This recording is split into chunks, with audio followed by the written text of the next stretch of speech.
Il-ħadd filgħodu l-Prim Ministru mexxej tal-Partit Laburista Roberta Bela żar diversi lokalitajiet madwar il-pajjiż, minn Raħal Ġdid saħal Qormi u r-Rabat, f'attività oħra qrib in-nies. Minn post tal-ieħor il-Prim Ministru tkellem dwar il-kisbiet ta' Gvern Laburista fil-qasam tax-xogħol u sostna li pajjiżna rnexxielu jkabbar l-ekonomija tiegħu b'5 darbit aktar minn medja tal-Unjoni Ewropea grazzi għall bżulija, il-ħila u r-reżiljenza tal-ħaddiema Maltin u Għawċin.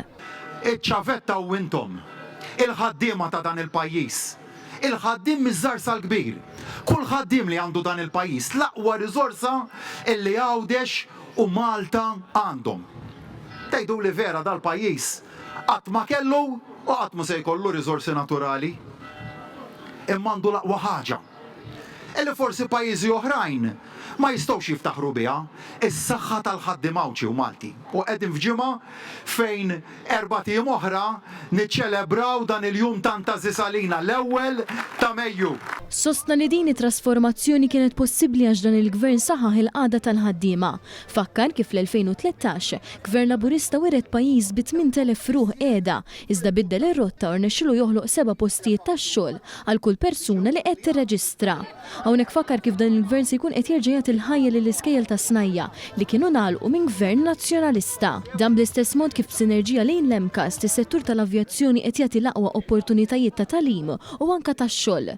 Dr. Bela elenka lista sħiħa ta' għajnuniet li qed joffri Gvern Laburista lin-nies u saħaq li dawn l-inċentivi jistgħu jibqgħu jingħataw sena wara l-oħra għax għandna ekonomija b'saħħitha. Fil-waqt li ħadd ieħor jgħidilna issikkaw iċ-ċinturin, aħna l-austerità ma nemmnux fiha, aħna xogħolna huwa li nibqgħu nixħtu il-flows ġewwa bowtkom. U naqsu l-piżijiet tat-taxxi. U tgħidu li dan kif tagħmluh? Billi noħolqu iktar xogħol. Sostna li għall-Gvern Laburista l-qasam tax-xogħol huwa ta' priorità assolut tant li anke d-dokument dwar il-Viżjoni Malta 2050 ipoġġi fiċ-ċentru tiegħu dan il-qasam.